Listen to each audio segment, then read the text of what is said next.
Hello everyone, how are you? I am your teacher. I am here with the important question answer you asked. I welcome you on Let's Learn question and answer. So our main question for today is: use the following GUI you made in Lost Lab and also handle events and point and replace the text in the dnoumant.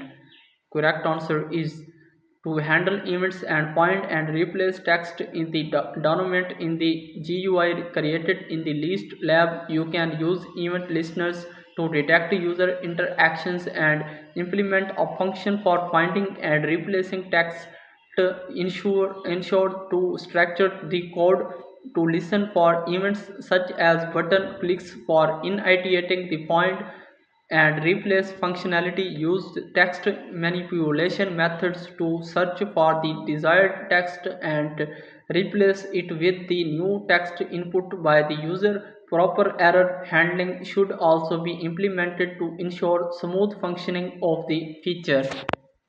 So that was our question and answer. If you have any other question, just leave a comment. Thanks for watching the video. For more helpful, subscribe my channel Learn Question and Answer so that helpful videos will reach you soon. Bye bye.